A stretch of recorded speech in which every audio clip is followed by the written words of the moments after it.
Samuel McKinnon wiped the sweat from his forehead as he surveyed his sprawling ranch from the wooden porch of his modest home. The Arizona sun beat down mercilessly on the red clay earth, but it was not the heat that made his hands tremble as he held the foreclosure notice. 3 months. That was all the time he had left before the bank would seize everything he had spent 15 years building. The McKinnon Ranch stretched across 12,000 acres of some of the most beautiful land in Arizona territory. Rolling hills covered in golden grass gave way to dramatic mesas that rose like ancient monuments against the endless blue sky. A crystal-clear stream wound through the property, fed by mountain springs that never ran dry even in the harshest drought. It was paradise, and it was about to be lost forever. Samuel crushed the notice in his weathered hands and walked toward the corrals where his prized possession grazed peacefully in the afternoon sun. Over 3,000 head of the finest horses in the territory called his ranch home. Arabian stallions with coats that gleamed like polished copper stood alongside sturdy quarter horses bred for speed and endurance. These were not ordinary horses. They were the result of careful breeding, expert training, and 15 years of Samuel's complete devotion. Each animal represented months of work, careful selection of bloodlines, and a level of care that bordered on obsession. Samuel knew every horse by name, every quirk of personality, every strength and weakness. The sight of them usually filled him with pride and satisfaction, but today it only deepened his despair. All of this beauty, all of this perfection, would soon belong to strangers who saw only dollar signs where he saw living poetry. The trouble had started 6 months earlier when a series of devastating storms destroyed most of his hay crop. Then, a mysterious illness had swept through his breeding stock, killing 12 of his most valuable stallions. The veterinarian bills alone had cost him nearly $2,000.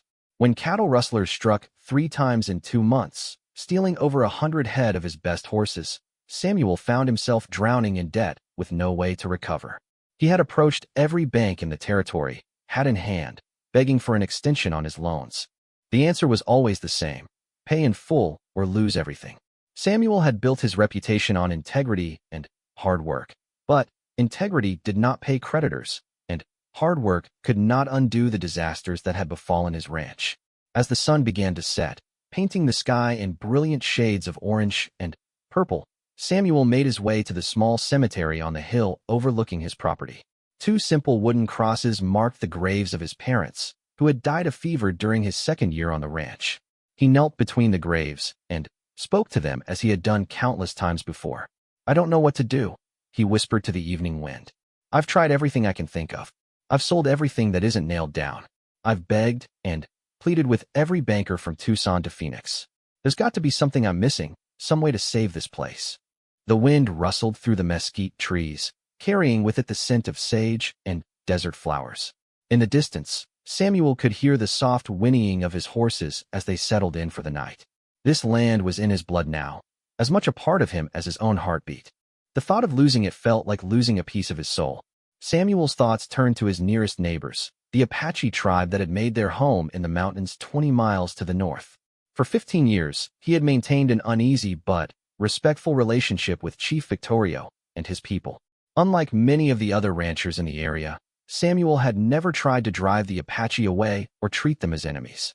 He had even traded with them occasionally, exchanging horses for hand-woven blankets and expertly crafted leather goods. The Apache were known throughout the territory for their appreciation of fine horses. They were among the finest riders Samuel had ever seen, able to move as one with their mounts in ways that seemed almost supernatural. Chief Victorio himself rode a magnificent black stallion that was said to be descended from the war horses of the Spanish conquistadors. As Samuel walked back toward his house, an idea began to form in his mind, an idea so desperate and outrageous that he tried to push it away as soon as it appeared. But, like a persistent whisper, it kept returning, growing stronger and more detailed with each passing moment. The Apache valued horses above almost everything else. They measured wealth and status by the quality and number of horses a man owned. Samuel had heard stories of Apache warriors who would trade everything they possessed for a single exceptional horse. If he could somehow convince them to help him, to lend him the money he needed to save his ranch, perhaps he could offer his entire herd as collateral. But, even as the idea took shape, Samuel knew it was impossible. The Apache had no reason to trust him with such an enormous sum of money. They had their own needs and concerns, and helping a desperate white rancher was not among them. Besides, what could he possibly offer that would be valuable enough to secure such a loan? Samuel spent the night pacing the floor of his small kitchen, his mind racing through possibilities and discarding them one by one. He could offer to work for the tribe, but his labor was not worth the $20,000 he needed. He could promise them a share of his future profits, but there might not be any future profits if he lost the ranch. As dawn broke over the mountains, painting the desert in soft shades of gold and pink, Samuel made his decision. He would ride to the Apache camp and speak with Chief Victorio directly. He had no plan, no concrete proposal to offer, but he had to try. The worst they could do was refuse to help him, and he was already facing the loss of everything that mattered to him. Samuel selected his finest horse for the journey, a magnificent bay stallion named Thunder, whose bloodline traced back to the Arabian horses brought to Spain by the Moors. Thunder's coat gleamed like burnished bronze in the morning light, and his intelligent dark eyes seemed to understand the importance of the mission ahead. If Samuel was going to make an impression on the Apache, he would need to arrive mounted on a horse that commanded respect. The ride to the Apache camp took Samuel through some of the most breathtaking country in Arizona territory. The trail wound through towering red rock formations that had been carved by wind and water over countless centuries. Desert wildflowers bloomed in brilliant splashes of yellow, purple, and orange, their colors made even more vivid by the clear mountain air. As Samuel rode deeper into Apache territory, he began to see signs of their presence. Smoke rising from cooking fires in the distance, the tracks of unshod ponies crossing the trail, the occasional glimpse of a sentinel watching from a rocky outcrop. The Apache were masters of their environment, able to move through the landscape like shadows when they chose to remain unseen. Samuel had visited the Apache camp only twice before, both times to conduct simple trading business that had been arranged in advance. Today he was arriving unannounced, with no clear purpose other than his own desperate need. The protocol for such a visit was unclear, and Samuel worried that he might be seen as an intruder or a threat.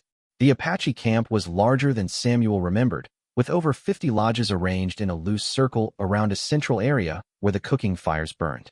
Women moved gracefully between the lodges, tending to children and preparing food. Men sat in small groups, working on weapons and horse gear while discussing the affairs of the tribe. Children ran and played among the lodges, their laughter carrying on the morning breeze. As Samuel approached the camp, he was met by two Apache warriors mounted on swift ponies. They rode alongside him in silence, their faces showing neither welcome nor hostility. Samuel recognized one of them as Nate, Chief Victorio's son and a respected warrior in his own right. The other was a man called Standing Bear, known throughout the territory for his skill with a rifle and his fierce loyalty to the tribe. Samuel McKinnon, Nate said in careful English. You come to our camp without invitation. What business brings you to the people of Victorio?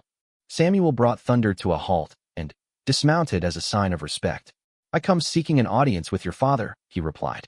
I have a matter of great importance to discuss, one that may benefit both our peoples.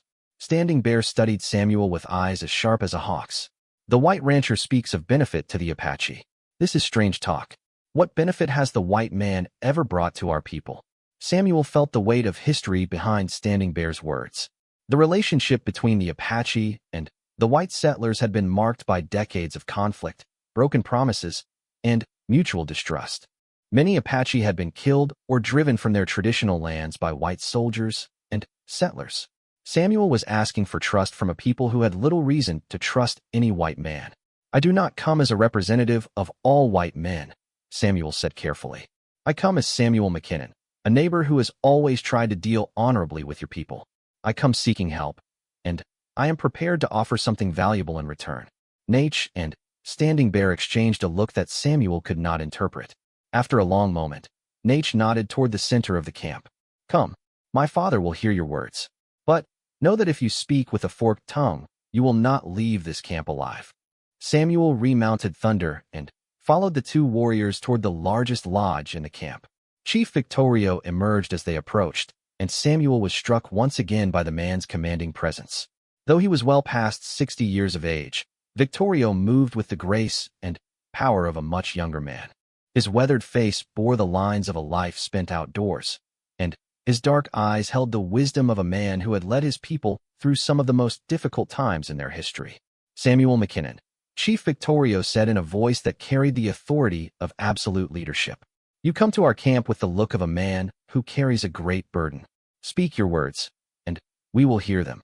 Samuel dismounted again and approached the chief with the respect due to a leader of his stature. Chief Victorio, I come to you in a time of great need. I face the loss of everything I have worked to build, and I believe that only you and your people have the power to help me. Chief Victorio studied Samuel for a long moment, his expression revealing nothing of his thoughts.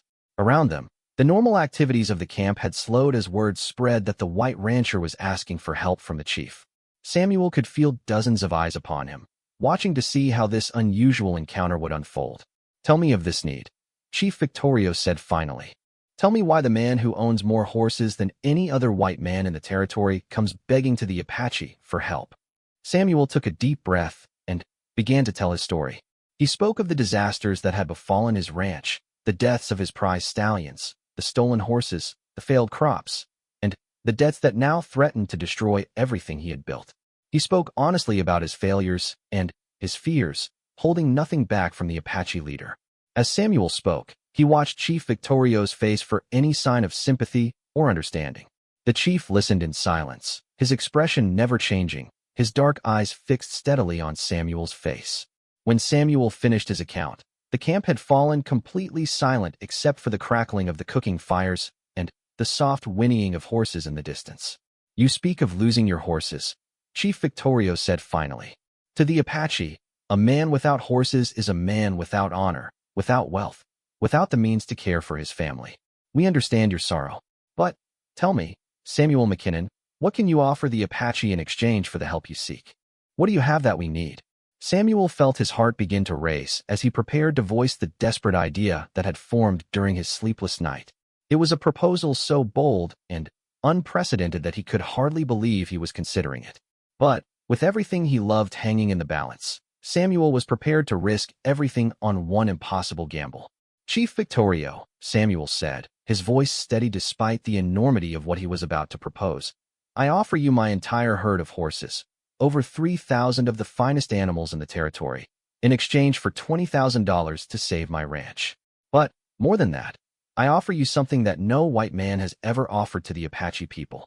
Chief Victorio leaned forward slightly, his interest clearly aroused by Samuel's words. Around them, the Apache warriors and their families pressed closer, sensing that something momentous was about to be said. Samuel took one more deep breath and spoke the words that would change his life forever. I offer to take an Apache woman as my wife, to join our two peoples in marriage, and to share with the Apache not just my horses, but my land, my home, and my future. I ask not for charity, but for partnership. I ask to become part of your family, part of your people. The silence that followed Samuel's words was so complete that it seemed as if the entire world had stopped breathing. Chief Victorio's eyes widened in surprise, and Samuel could hear gasps of amazement from the Apache people gathered around them. Samuel pressed on, knowing that he had only one chance to make his case. I know that my proposal is unusual, perhaps even shocking, but I also know that the Apache people value courage, honor, and the willingness to take great risks for great rewards. I am offering you not just my horses, but my life, my future, and my complete commitment to building a bridge between our two peoples. Chief Victorio stood motionless for what felt like an eternity to Samuel, his weathered face revealing nothing of the thoughts racing through his mind. The Apache leader's dark eyes studied Samuel with an intensity that seemed to pierce straight through to his soul, weighing not just his words, but the man himself. Around them, the Apache camp had fallen into a silence so complete that Samuel could hear his own heartbeat thundering in his chest. Women had stopped their work to stare at the white rancher who had just made the most audacious proposal in the history of Apache-white relations. Warriors reached instinctively for their weapons, unsure whether Samuel's words represented an insult or an honor. Children peered out from behind their mothers' skirts, sensing the electric tension that filled the air. Standing Bear was the first to break the silence, his voice sharp with suspicion. This white man mocks us with his words. He thinks he can buy an Apache woman like he would buy a horse or a cow. He shows no respect for our ways, our customs, our people. Several of the younger warriors murmured their agreement, their hands moving closer to their weapons. Samuel felt a cold knot of fear forming in his stomach as he realized how badly his proposal might be misunderstood. He had meant to show respect and commitment, but it seemed he had instead given offense. Nate stepped forward, his young face flushed with anger. "My father, this rancher speaks with disrespect. He offers his horses as if they were a bride price for one of our women. Does he think we sell our daughters like the white men sell their cattle?" Chief Victorio raised his hand for silence, his gesture immediately quieting the murmurs of anger that had begun to spread through the crowd. His eyes never left Samuel's face as he spoke in a voice that carried the weight of absolute authority. "Samuel McKinnon," the chief said slowly, "your words are bold beyond anything I have heard in all my years. You speak of marriage, of joining our peoples, of becoming Apache. But do you understand what you are asking? Do you know what it means to become one of us?" Samuel straightened his shoulders and met the chief's gaze directly. "I know that it means more than I can fully understand right now. I know that it means leaving behind much of what I have been and becoming something new. But, Chief Victorio, I also know that the Apache people are the finest riders, the bravest warriors, and the most honorable people I have ever encountered. If I must choose between losing everything I have built and joining my life to yours, then I choose to join with you." An elderly Apache woman emerged from one of the larger lodges and approached the group. Samuel recognized her as Cochita, Chief Victorio's wife and the mother of Nate. Her hair was streaked with silver, and her face bore the lines of a woman who had seen both great joy and terrible sorrow. She was known throughout the territory for her wisdom and her influence within the tribe. "Husband," Cochita said in the Apache language, though Samuel could understand enough to follow her words, "this white man's proposal deserves careful thought. He does not come as a conqueror or a thief. He comes as a supplicant, offering everything he possesses. This shows either great courage or great foolishness." Chief Victorio nodded slowly, his expression still unreadable. "You speak wisdom, my wife. But courage and foolishness often walk hand in hand. The question is whether this man's heart is true, or whether he speaks only from desperation." Samuel understood that his fate was being decided in these moments.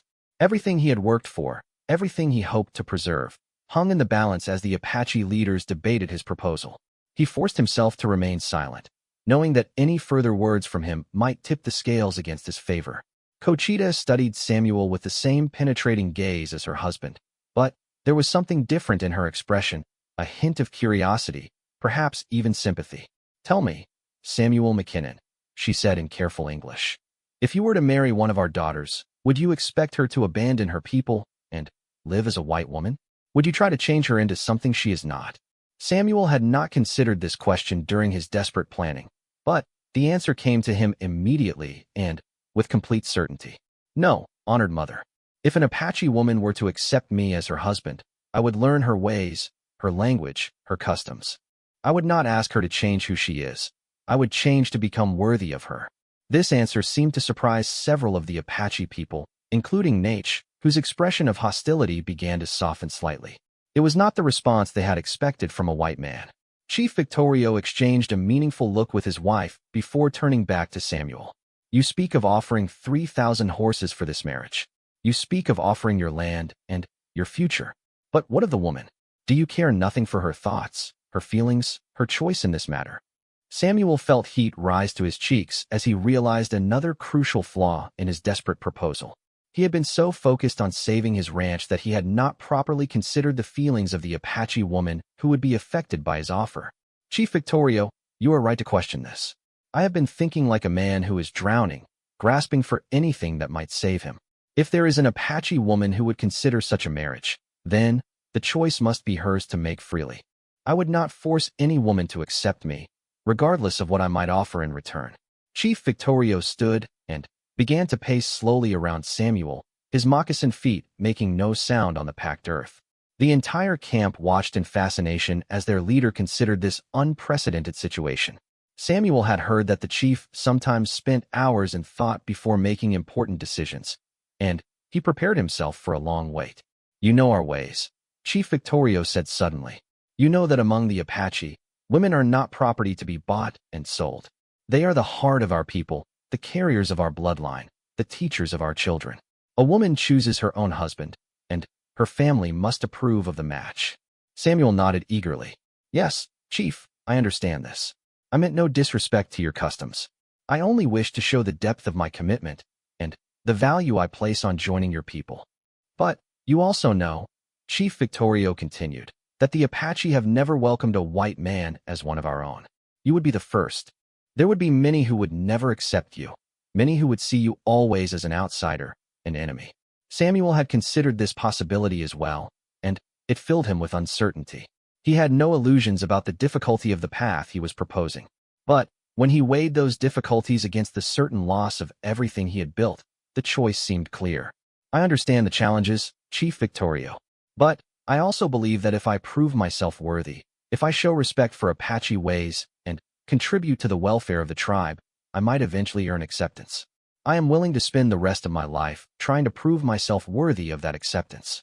Standing Bear stepped forward again, his expression still skeptical. Words are easy, white man. Any man can speak of commitment and respect when he is desperate. How do we know that once you have what you want, you will not abandon your promises? Before Samuel could answer, a new voice entered the conversation. Perhaps we should hear what the women think of this proposal. Everyone turned to see a young Apache woman approaching the group. She moved with the fluid grace that seemed characteristic of all Apache women, her long black hair braided with small silver ornaments that caught the afternoon sunlight. She wore a traditional dress of soft deerskin decorated with intricate beadwork, and her dark eyes sparkled with intelligence and what might have been amusement. Samuel's breath caught in his throat as he looked at her. She was strikingly beautiful, with high cheekbones, smooth bronze skin, and features that spoke of noble Apache bloodlines. But it was her bearing that truly impressed him. The way she carried herself with quiet confidence, the fearless way she approached a group of armed men discussing matters of tribal importance. Ayana, Chief Victorio said, and Samuel detected a note of fond exasperation in his voice. This is not a matter for unmarried women to discuss. The young woman smiled, and Samuel felt his heart skip a beat. Father, if this white rancher seeks to marry an Apache woman, then perhaps Apache women should have a voice in whether such a thing is possible. Samuel's eyes widened as he realized that this beautiful, confident young woman was Chief Victorio's daughter. She was the most eligible woman in the tribe, the daughter of a great chief, and she was looking at him with curiosity rather than disgust or fear. Chief Victorio sighed deeply, as if dealing with a favorite but willful child. Ayana, you should not involve yourself in such matters. This discussion is for the council to decide. But, Father, Ayana said, her voice respectful but firm, you have taught me that the Apache way is for women to choose their own husbands. How can the council decide whether an Apache woman would accept this man's proposal without asking any Apache woman what she thinks? Cochita spoke up, her voice carrying a hint of pride. The girl speaks wisely, my husband. If Samuel McKinnon truly wishes to join our people through marriage, then perhaps it is time to discover whether any woman would have him. Samuel found himself caught between hope and terror. The idea that Chief Victorio's own daughter might consider his proposal had never entered his wildest dreams. Ayana was not just beautiful. She was intelligent, confident, and clearly respected within the tribe. If she were to accept him, it would solve not just his financial problems, but would truly bridge the gap between the Apache and white communities. But the same qualities that made Ayana so remarkable also made it seem impossible that she would consider marrying a desperate white rancher who had appeared at her father's camp with an outrageous proposal.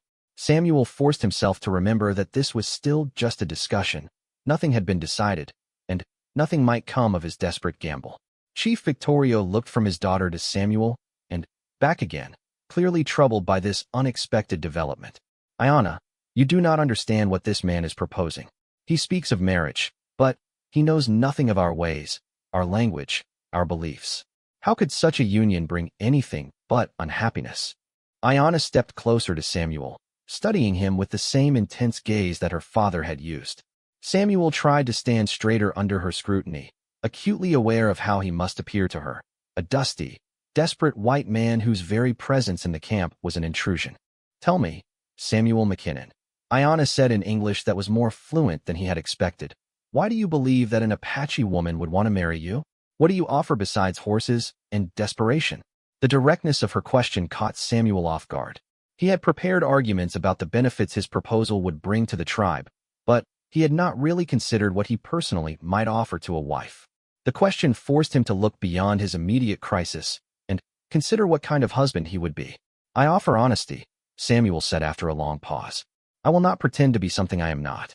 I am a man who loves horses and the land, who works hard and keeps his word. I have much to learn about Apache ways, but I am willing to learn. I would treat my wife with respect and do everything in my power to make her happy." Ayanna tilted her head slightly, as if considering his words. "And what of children? If an Apache woman were to bear your children, how would you raise them? As white children who know nothing of their mother's people? Or as Apache children who understand their heritage?" Again, Samuel found himself confronting questions he had not fully considered. But, again, the right answer came to him without hesitation. "Any children of such a marriage would belong to both worlds. I would want them to know their Apache heritage, to speak both languages, to understand both cultures. They would be living bridges between our peoples." Several of the Apache women had gathered to listen to the conversation, and Samuel could hear whispered discussions among them. He could not understand their words, but their tone suggested intense interest rather than hostility. Chief Victorio watched his daughter's interrogation of Samuel with growing concern. "Ayanna, you ask these questions as if you are seriously considering this man's proposal. Surely you do not think such a marriage could succeed." Ayanna turned to face her father, her expression serious. "Father, for 23 summers the first have watched young Apache men compete for my attention. They bring me horses and furs. They speak of their victories in battle. They promise me wealth and status. But this white man offers something different. He offers to change his entire life, to become Apache, to join our people not as a conqueror, but as a student." Samuel felt a surge of hope at her words, but he tried to keep his expression neutral. He had no right to assume that Ayanna's intellectual interest in his proposal meant she would accept it. Standing Bear stepped forward again, his suspicion undimmed by the conversation. "Words, again. This man speaks well, but how do we know his heart is true? How do we test whether he truly wishes to become Apache, or whether he only seeks to use us for his own purposes?" Chief Victorio nodded gravely. "Standing Bear speaks wisdom. If Samuel McKinnon truly wishes to join our people, then he must prove himself worthy. He must show that he can live as an Apache, think as an Apache, fight as an Apache." Samuel's heart raced as he realized that the conversation was moving towards some kind of test or trial. "Chief Victorio, I am ready to prove myself in whatever way you deem appropriate. I will submit to any test of my worthiness to join your people." The chief exchanged glances with several of the senior warriors before speaking. "Then, we will hold council tonight to discuss your proposal. We will decide what tests you must pass, what price you must pay, what proof you must offer of your sincerity. If you survive these tests and prove yourself worthy, then we will consider whether any Apache woman would accept you as a husband." As the sun began to set behind the mountains, painting the sky in brilliant shades of orange and red, Samuel found himself facing the most uncertain night of his life. Everything he had built, everything he hoped to preserve, depended on the decisions that would be made around the Apache Council fire. The Apache Council fire blazed against the star-filled desert sky as Samuel sat on a woven mat outside the circle of tribal elders. The flames cast dancing shadows across the weathered faces of the Apache leaders as they debated his fate in their native tongue.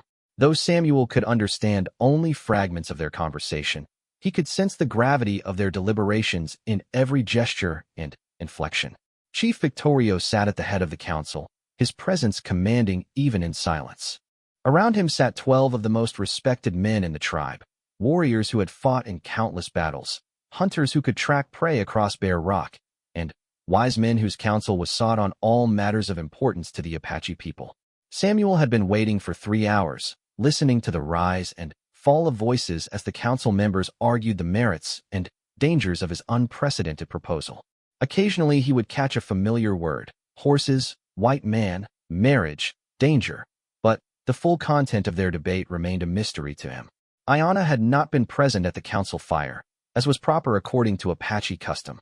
Women did not participate in formal tribal councils, though Samuel had learned that their influence was often felt through private conversations with fathers and husbands. He wondered what Ayanna might be thinking as she waited in her family's lodge, knowing that her future might be decided by this night's discussions. As midnight approached, Chief Victorio stood and raised his hand for silence. The other council members immediately ceased their discussions and turned their attention to their leader. Samuel felt his heartbeat quicken as he realized that a decision had been reached. "Samuel McKinnon," Chief Victorio called in English, "come forward and hear the words of the Apache Council." Samuel rose from his mat and approached the fire, stopping at the edge of the circle as protocol demanded. The flames illuminated the faces of the 12 elders, and Samuel was struck by the solemnity of their expressions. Whatever they had decided, it was clear that they did not take his proposal lightly. "You have come to us with words of joining our people," Chief Victorio began, his voice carrying easily across the silent camp. "You speak of marriage, of becoming Apache, of sharing your wealth with our tribe. These are not small things you propose. They would change not only your life, but the life of any woman who accepts you, and perhaps the life of our entire people." Samuel nodded, not trusting his voice to remain steady if he tried to speak. "The council has decided that if you truly wish to prove yourself worthy of joining the Apache people, you must complete 3 trials. These trials will test not only your courage and skill, but your understanding of what it means to be Apache. Only if you succeed in all 3 trials will we consider your proposal for marriage." Samuel's throat felt dry as desert sand, but he managed to speak clearly. "I accept whatever trials the council deems appropriate. I am ready to prove my worthiness to join your people." Standing Bear rose from his place in the circle, his expression still skeptical. "The first trial will test your understanding of the Apache way with horses. You claim to be a horseman, but can you handle horses as the Apache do? Can you ride as we ride, without saddle or bridle, as one spirit with your mount?" Samuel felt a surge of confidence. This was familiar territory for him. He had been riding bareback since childhood, and his connection with horses was the foundation of everything he had built on his ranch. "Tomorrow at dawn," Standing Bear continued, "you will choose one of our wildest mustangs from the mountains. You will have 1 day to break this horse and train it to respond to your commands without rope or leather. If you succeed, you will have passed the first trial.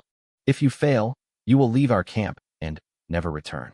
The second elder to speak was an ancient man named Gray Wolf, whose white hair gleamed in the firelight. Despite his advanced age, his voice was strong and clear. "The second trial will test your skill as a hunter and warrior.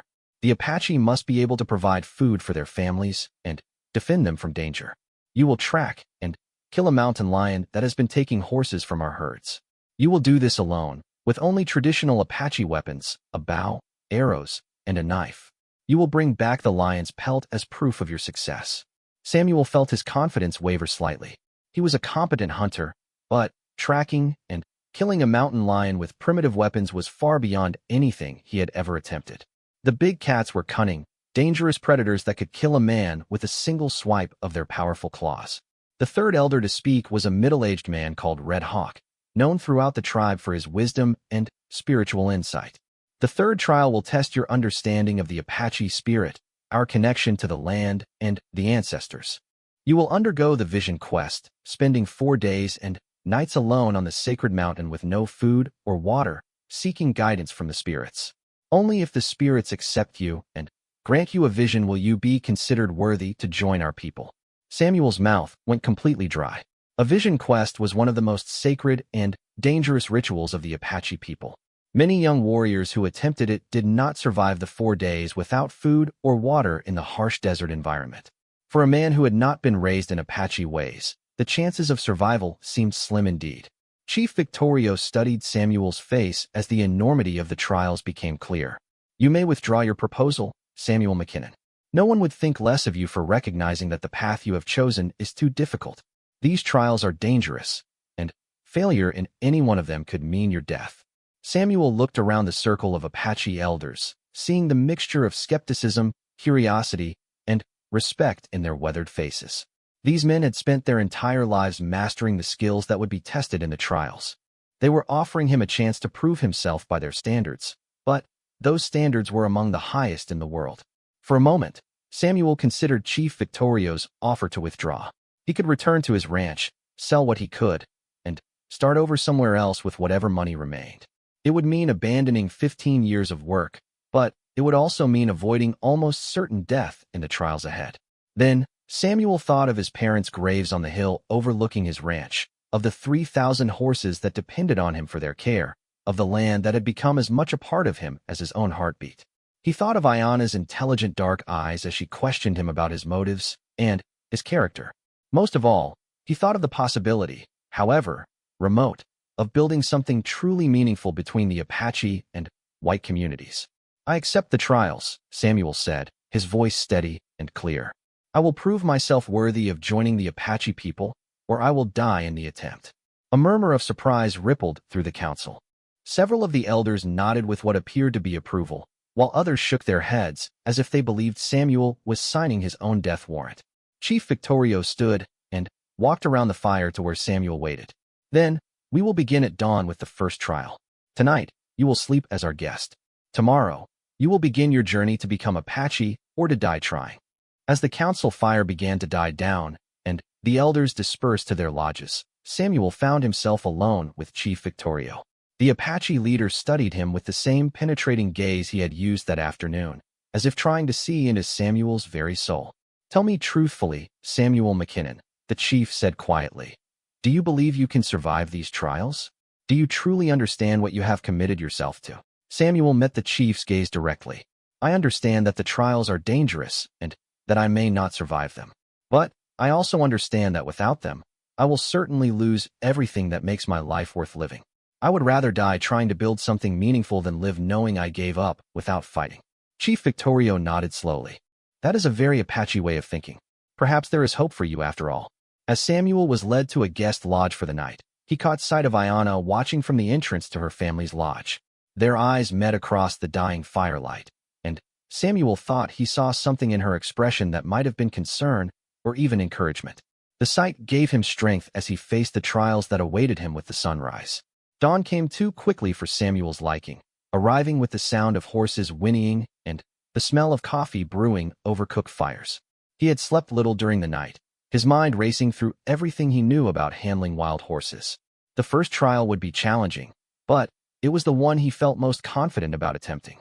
Standing Bear appeared at Samuel's lodge as the first rays of sunlight painted the eastern mountains gold. "Come, white man.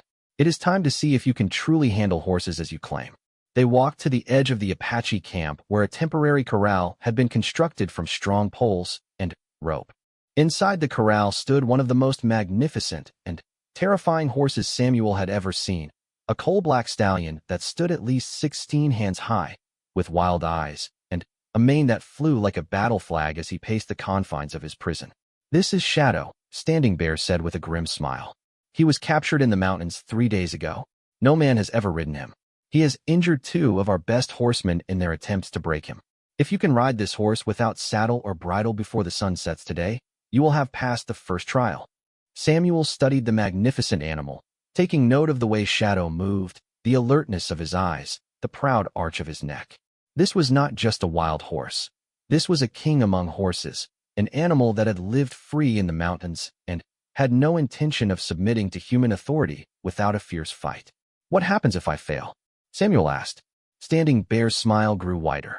"If Shadow throws you 3 times, or if you cannot make him respond to your commands by sunset, then you will leave our camp immediately and never return. Your proposal will be forgotten, and you will face the loss of your ranch without our help." Samuel nodded and began to strip off his shirt and boots, knowing that he would need complete freedom of movement for the task ahead. As he prepared to enter the corral, a crowd of Apache men, women, and children gathered to watch the spectacle. Samuel could see Ayana among the watchers, her expression unreadable as she prepared to witness either his triumph or his humiliation. "I am ready," Samuel said, and Standing Bear opened the gate to the corral. Shadow immediately sensed the presence of a potential challenger and wheeled to face Samuel, his nostrils flaring and his ears pinned back in warning. The stallion was even more impressive up close. Every line of his body spoke of power, speed, and absolute wildness. Samuel moved slowly toward the center of the corral, keeping his movements calm and non-threatening. He had learned long ago that the key to working with frightened or aggressive horses was patience, confidence, and respect for the animal's natural instincts. "Easy, Shadow," Samuel said in a low, soothing voice. "I'm not here to hurt you. I just want to show you that we can work together." Shadow snorted and pawed the ground, warning Samuel to keep his distance. But Samuel continued his slow approach, speaking in the same calm tone, letting the horse become accustomed to his presence and his voice. For an hour, Samuel simply stood in the corral with Shadow, making no attempt to touch the horse or force any kind of contact. He talked to the animal constantly, telling him about the ranch, about the other horses, about the beautiful country they both loved. Gradually, Shadow's ears began to move forward, and the stallion's posture became less aggressive. The Apache watchers murmured among themselves as they observed Samuel's patient approach. This was not how most men attempted to break a wild horse. The usual method involved ropes, force, and the determination to outlast the animal's resistance. Samuel's approach seemed almost mystical in its gentleness. As the sun climbed higher in the sky, Samuel began to move closer to Shadow. The stallion still showed signs of nervousness, but he no longer seemed ready to attack at the first opportunity. Samuel extended his hand slowly, letting Shadow catch his scent and decide whether to accept his approach. When Shadow finally allowed Samuel to touch his neck, a collective gasp arose from the Apache watchers. No one had expected the fierce stallion to submit so readily to a stranger's touch. But Samuel knew that touching the horse was only the beginning. The real challenge would come when he attempted to mount Shadow and guide him without any form of restraint. That test would determine whether the stallion truly accepted him as a partner, or whether this was simply a temporary truce before the real battle began. As noon approached, Samuel felt confident enough to attempt the crucial next step. With the Apache tribe watching in fascination, he prepared to mount the wildest horse in their territory and prove that a white rancher could truly ride like an Apache warrior. The moment Samuel's legs closed around Shadow's barrel, the stallion exploded into motion like a bolt of black lightning. The horse's powerful muscles bunched and released as he launched himself into a series of bone-jarring bucks, each one designed to dislodge the unwanted rider from his back. Samuel felt as though he were riding a tornado, his entire world reduced to the desperate struggle to remain mounted on the writhing, twisting animal beneath him. Shadow's hooves struck the ground with thunderous impacts that sent shockwaves through Samuel's spine. The stallion spun, reared, and plunged with the fury of a creature fighting for its very freedom. Samuel's hands tangled in the flowing black mane, his knees gripping the horse's sides as he fought to maintain his balance without the security of saddle or stirrups. The Apache watchers held their breath as man and horse battled in the dusty corral. Shadow's wild eyes rolled white with fury as he attempted every trick known to the Mustangs of the high country. He scraped against the corral fence, trying to crush Samuel's leg. He dropped his head between his front legs and kicked his hind feet toward the sky. He spun in tight circles, trying to create enough centrifugal force to throw his rider clear. But Samuel held on with grim determination, his ranch-hardened muscles and years of experience serving him well in this ultimate test of horsemanship. He could feel Shadow's rhythm beginning to change, the wild fury slowly giving way to grudging acceptance. The stallion was testing him, measuring his resolve, determining whether this strange human was worthy of respect. After 30 minutes that felt like hours, Shadow's bucking gradually subsided into a high-stepping prance around the corral. The stallion's breathing was labored, his coat dark with sweat, but his spirit remained unbroken. Samuel sensed that the horse had not surrendered. Rather, Shadow had decided that his rider possessed enough skill and determination to earn temporary cooperation. Now came the true test. Samuel had to demonstrate that he could guide Shadow without reins or bit, communicating through weight shifts, knee pressure, and voice commands alone. This was the essential skill of Apache horsemanship, the ability to become one with the horse, to think and move as a single entity. Samuel leaned slightly to the left and pressed his left knee against Shadow's side while speaking a soft command. For a heart-stopping moment, the stallion continued straight ahead, ignoring the signal. Then, almost reluctantly, Shadow turned left, responding to the subtle guidance of his rider. The Apache watchers erupted in excited chatter as Samuel successfully directed Shadow through a series of turns and stops.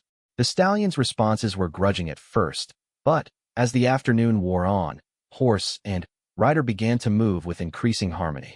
By sunset, Shadow was responding to Samuel's commands with the fluid grace that marked the finest Apache war horses. As the sun disappeared behind the western mountains, Standing Bear called out that the trial was complete. Samuel had successfully broken and trained Shadow according to Apache standards, proving his worthiness as a horseman. The first trial was passed, That evening, as Samuel sat by the council fire receiving congratulations from the Apache warriors, he noticed Ayanna watching him from across the camp. When their eyes met, she smiled for the first time since his arrival, and Samuel felt his heart leap with hope. Perhaps his outrageous proposal was not as impossible as it had seemed. But Samuel's elation was short-lived. Grey Wolf, the ancient elder who had designed the second trial, approached the fire with news that chilled Samuel's blood. "The mountain lion has struck again," Grey Wolf announced. "Last night, it killed 2 more horses from our herd. The beast grows bolder with each attack. Tomorrow, Samuel McKinnon, you will track this killer and end its threat to our people." Samuel spent the night learning to use Apache weapons under the tutelage of several tribal warriors. The bow was longer than he was accustomed to, requiring different techniques for drawing and aiming. The arrows were crafted with obsidian points that were razor-sharp, but more fragile than steel. The knife was a simple but deadly tool, its blade honed to surgical sharpness. Dawn found Samuel standing at the edge of the Apache camp, armed with his traditional weapons and facing the vast wilderness of the Arizona mountains. The mountain lion's tracks led up a rocky canyon that disappeared into a maze of cliffs and hidden valleys. Tracking the cat would require all of Samuel's limited hunting skills, and killing it would demand courage he was not sure he possessed. The Apache warriors offered him no guidance beyond showing him the starting point of the trail. This trial, like the vision quest that would follow, was something he must face alone. Samuel shouldered his quiver of arrows and began the long climb into the mountains, following the faint tracks of one of nature's most perfect predators. The trail led through some of the most beautiful and treacherous country Samuel had ever seen. Towering red cliffs rose on either side of narrow canyons where the slightest misstep could result in a fatal fall. Crystal clear streams tumbled down from hidden springs, creating pockets of green vegetation in the harsh desert landscape. For 3 days, Samuel tracked the mountain lion through this vertical wilderness. The cat was cunning, doubling back on its own trail, crossing streams to mask its scent, and choosing paths across bare rock that revealed no tracks. Several times Samuel thought he had lost the trail completely, only to find a single paw print or a tuft of tawny fur caught on a thorn bush that revealed the lion's passage. On the 3rd night, Samuel made camp in a small cave overlooking a moonlit valley. He had been without food for 2 days, surviving on water from mountain streams and the few edible plants he could identify. His body ached from the constant climbing and searching, and doubt began to creep into his mind. Perhaps the mountain lion had moved on to different hunting grounds. Perhaps he was following the wrong trail entirely. Then, as the moon reached its zenith, Samuel heard a sound that made his blood freeze, the distinctive scream of a mountain lion announcing its presence to the world. The sound echoed off the canyon walls, seeming to come from every direction at once. But Samuel's experienced ear detected the source, a rocky ledge perhaps half a mile up the canyon. Samuel spent the remainder of the night planning his approach. Mountain lions were ambush predators, preferring to attack from above or from concealment. The cat would be expecting prey animals following the valley floor, not a human hunter approaching from an unexpected angle. As dawn broke, Samuel began a careful climb up the canyon wall, staying in the shadows and moving with infinite patience. Every footstep was placed with care, every handhold tested before trusting it with his weight. The obsidian-pointed arrows in his quiver represented his only chance of success. He would get 1 shot, perhaps 2, before the lion either escaped or turned to attack him. Samuel reached the lion's ledge just as the morning sun painted the canyon walls gold. There, basking in a patch of warm sunlight, lay the most magnificent mountain lion he had ever seen. The cat was huge, probably weighing close to 200 pounds, with a tawny coat that gleamed like burnished gold. Even in sleep, the animal radiated deadly power and wild grace. Samuel knocked an arrow to his bowstring and drew the weapon to full extension. The distance was perhaps 30 yards, a difficult shot even under ideal conditions, and these conditions were far from ideal. The slightest sound would awaken the lion, and Samuel would face a furious predator with no chance of escape. The arrow flew true, striking the mountain lion behind the front shoulder and penetrating deep into its chest. The cat erupted from sleep with a roar of pain and fury, its yellow eyes immediately locating Samuel's position. For a moment that stretched into eternity, predator and hunter stared at each other across the rocky ledge. Then, the wounded lion charged, covering the distance between them in 3 powerful bounds. Samuel had just enough time to draw his knife before the cat's momentum carried both of them over the edge of the ledge and into a tumbling, clawing fall down the canyon wall.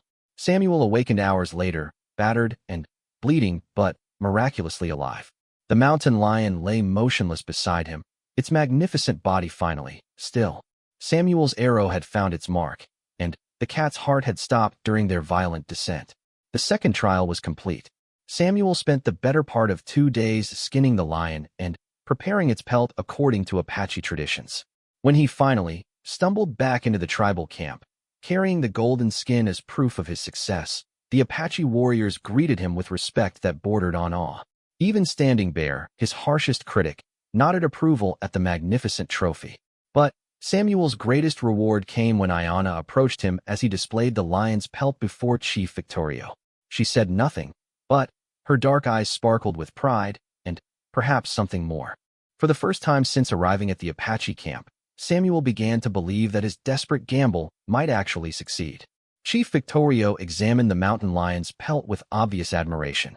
This was a worthy kill, Samuel McKinnon. The cat was old and wise, a dangerous enemy to our horses.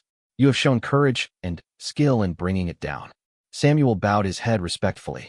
The honor is mine, Chief Victorio. I am grateful for the opportunity to serve your people. Red Hawk stepped forward, his weathered face grave with the solemnity of the final trial. You have proven yourself as a horseman and as a hunter. Now you must prove yourself as a man who can commune with the spirits. Tomorrow at dawn, you will begin the vision quest. For days and for nights on the sacred mountain, without food or water, seeking wisdom from the ancestors. Samuel felt a chill run down his spine despite the warmth of the desert evening. The vision quest was the most dangerous of the 3 trials, and failure would mean not just rejection by the tribe, but almost certain death in the harsh wilderness of the sacred mountain. As Samuel prepared for what might be his final trial, he reflected on how much his life had changed in just 1 week. He had come to the Apache camp as a desperate rancher facing financial ruin. Now he stood on the threshold of either joining one of the most respected warrior cultures in the world or dying in the attempt to prove himself worthy. That night, as Samuel sat beside the council fire for what might be the last time, Ayanna approached him with a small bundle wrapped in soft deerskin. "This is for your vision quest," she said quietly, her voice barely audible above the crackling of the flames. "It contains sacred items that have been in my family for generations. They may help you find the guidance you seek." Samuel accepted the bundle with hands that trembled slightly. "Thank you, Ayanna. Your gift honors me beyond words." She studied his face in the flickering firelight. "Do you truly believe the spirits will accept you, Samuel McKinnon? Do you think a white man can receive an Apache vision?" Samuel met her gaze steadily. "I believe that spirits see into a man's heart, not the color of his skin. If my heart is true, if my intentions are honorable, then perhaps they will find me worthy of their guidance." Ayanna smiled, and Samuel felt his heart lift despite his fear of the trial ahead. "Then, may the spirits guide you safely through the darkness and back to us." As dawn broke over the mountains, Samuel began the long climb to the sacred peak, where he would either find his vision or find his death. The bundle from Ayanna rested close to his heart, a tangible reminder that someone in the Apache camp believed he might succeed. The sacred mountain rose before him like a massive red spear thrust into the brilliant blue sky. On its summit, Samuel would face the ultimate test of his worthiness to join the Apache people and claim Ayanna as his bride. The sacred mountain stood like a towering sentinel against the endless Arizona sky, its red sandstone peak reaching toward the heavens where eagles soared on invisible currents of air. Samuel began his ascent as the first rays of dawn painted the desert landscape in shades of gold and crimson, knowing that he carried with him not only the hopes of saving his ranch, but the dreams of bridging 2 worlds that had been separated by generations of mistrust and conflict. The trail to the summit was ancient, worn by countless Apache warriors who had made this same pilgrimage in search of spiritual guidance. Each step carried Samuel higher into the realm of the spirits, away from the world of everyday concerns, and into a place where the boundaries between the physical and spiritual worlds grew thin as mountain air. As Samuel climbed, he could feel the bundle from Ayanna pressing against his chest, a constant reminder of the faith she had placed in him. He had not yet opened the deerskin wrapping, saving it for a moment when he might need its spiritual power most desperately. The thought of Ayana waiting in the camp below gave him strength as the trail grew steeper, and his muscles began to ache from the steady ascent. By noon, Samuel had reached a broad ledge halfway up the mountain where ancient petroglyphs covered the rock walls like messages from the distant past.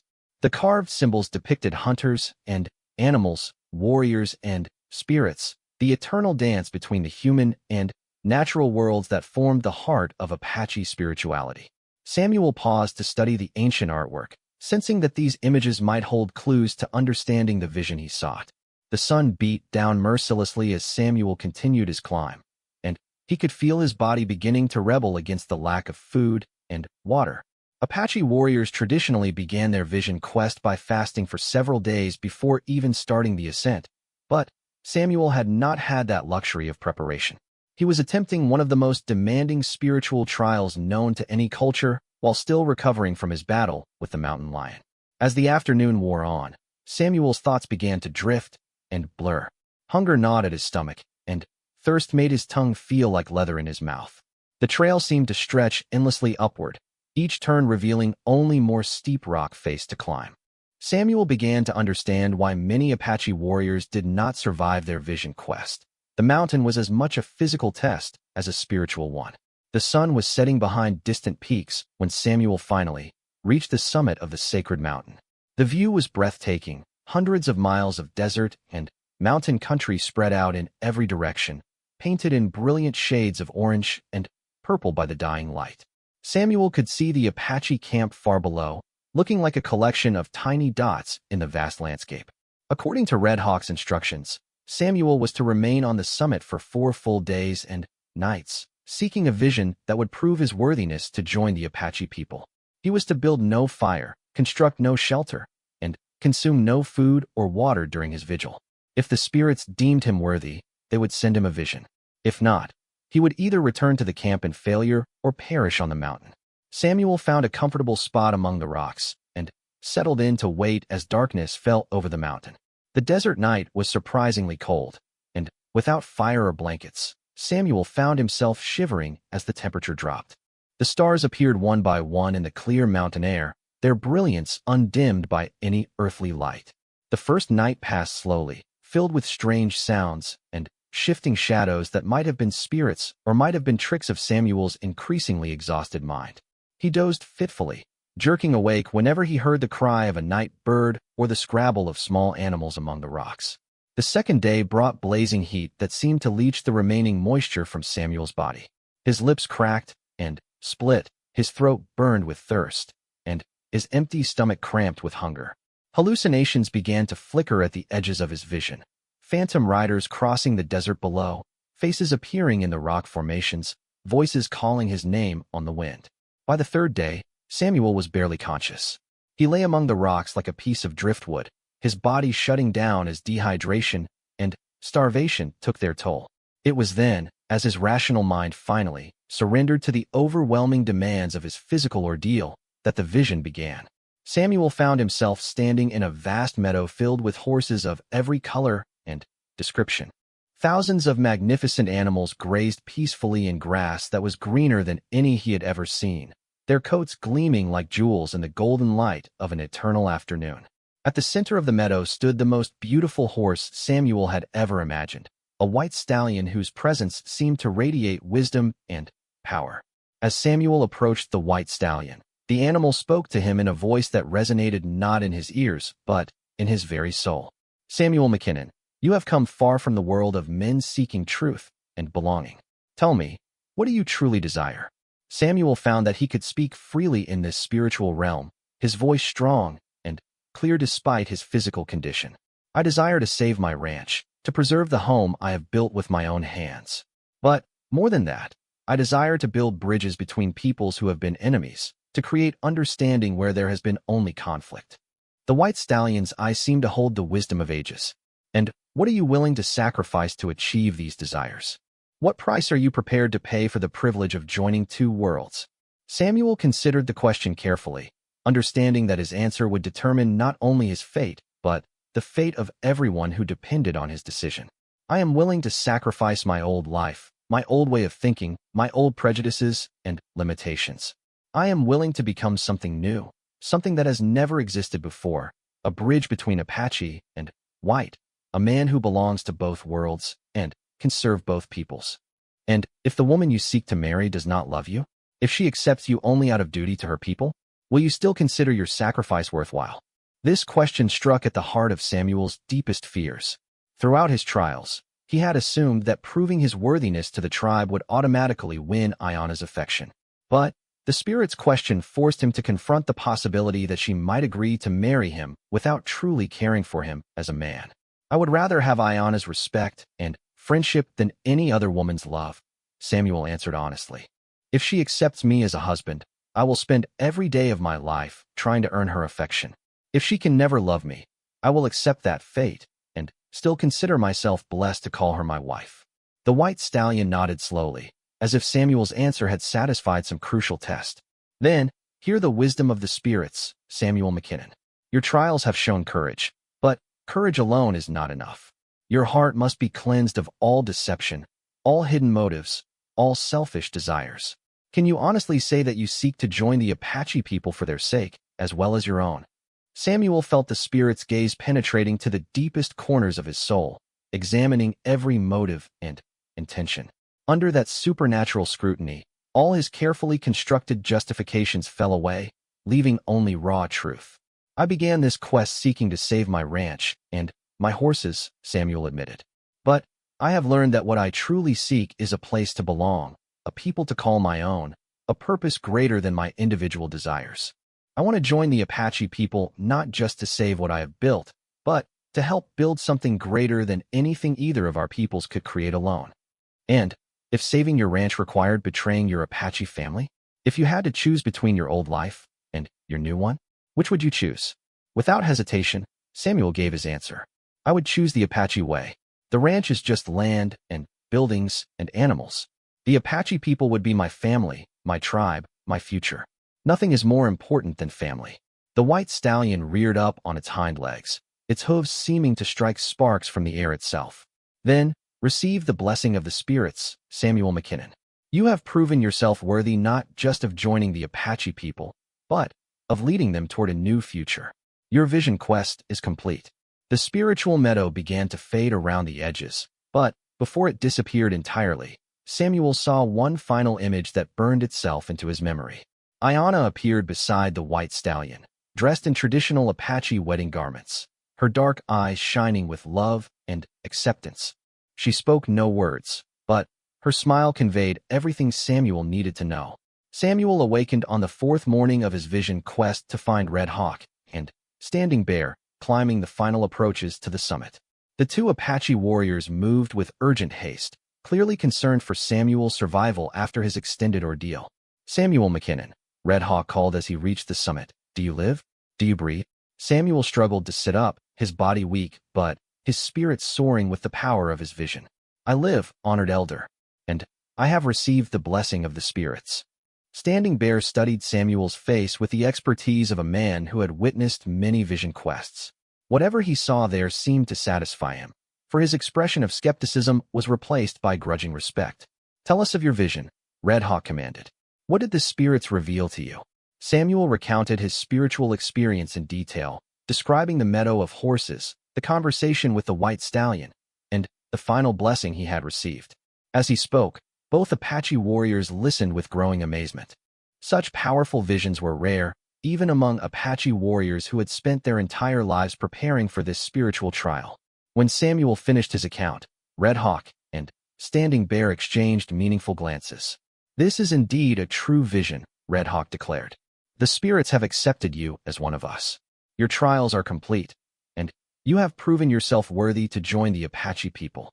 The journey down from the sacred mountain took most of the day, with Samuel supported by his two companions as his physical strength slowly returned. By evening, they could see the Apache camp in the distance, its cooking fires twinkling like earthbound stars in the gathering darkness. As word of Samuel's successful completion of the 3 trials spread through the camp, Apache men, women, and children gathered to welcome the white rancher who had proven himself worthy of joining their tribe. Chief Victorio emerged from his lodge with Iana beside him, both wearing expressions of wonder and respect. Samuel McKinnon, Chief Victorio, announced to the assembled crowd, "You have completed the 3 trials and proven yourself worthy to join our people. The spirits have accepted you, and so do we. If any Apache woman will have you as a husband, the tribe will welcome your marriage." All eyes turned to Ayanna as she stepped forward to face Samuel. The moment had arrived when she would finally reveal her decision. Would she accept the man who had risked everything to prove his worthiness, or would she reject him despite his successful completion of the trials? Ayanna studied Samuel's face for a long moment, her dark eyes revealing nothing of her thoughts. The entire camp held its breath as she prepared to speak the words that would determine Samuel's fate. "Samuel McKinnon," she said in a voice that carried clearly across the silent camp, "you came to our people as a stranger seeking help. You have proven yourself as a horseman, as a hunter, and as a man touched by the spirits. But, most importantly, you have proven that your heart is true and your commitment is real." Samuel felt his heart pounding as he waited for her final answer. "I accept your proposal," Ayanna continued, her serious expression finally giving way to a radiant smile. "I will be proud to call you my husband, and to help you bridge the gap between our 2 peoples." The Apache camp erupted in celebration as Samuel and Ayanna embraced for the first time as an engaged couple. Drums began to beat, and voices were raised in traditional songs of joy and blessing. Chief Victorio approached the couple with tears of happiness in his ancient eyes. "My daughter has chosen well," he declared. "And, Samuel McKinnon, you have gained not just a wife, but an entire people as your family. Your horses will join our herds. Your ranch will become a place where Apache and White can live and work together in peace." 3 months later, Samuel McKinnon and Ayanna were married in a ceremony that blended Apache traditions with elements from Samuel's own heritage. The wedding was attended by representatives from both communities, Apache warriors and white ranchers, tribal elders, and frontier businessmen, all coming together to witness the beginning of a new chapter in the history of Arizona Territory. Samuel's ranch was saved through a complex arrangement that saw the Apache tribe become his partners in both the horse breeding operation and the management of the land. The 1,000 horses Samuel had promised became the foundation of a joint enterprise that prospered beyond anyone's dreams. More importantly, the ranch became a meeting place where Apache and white children could learn each other's languages and customs, where former enemies could become friends, and where the future could be built on understanding rather than conflict. Years later, as Samuel and Ayanna watched their own children playing with Apache and white friends in the meadows of their ranch, Samuel reflected on the desperate gamble that had changed his life forever. He had come to the Apache camp seeking to save his horses and his land. Instead, he had found something far more valuable: a family, a people, and a purpose that would last for generations to come. The story of the rancher who offered 1,000 horses for one night with an Apache wife became legend throughout the territory. But those who knew the truth understood that Samuel McKinnon had gained far more than he had given. In losing his old life, he had found a new one that was richer and more meaningful than anything he could have imagined. And, in the process, he had proven that love, courage, and determination could overcome even the greatest barriers between peoples who had been divided by history and prejudice. The sacred mountain still stands today, a monument to the vision quest that changed 2 lives and 2 cultures forever. And, in the valleys below, the descendants of Samuel McKinnon and Ayanna continue to build bridges between worlds, honoring the legacy of a desperate gamble that became a triumph of the human spirit.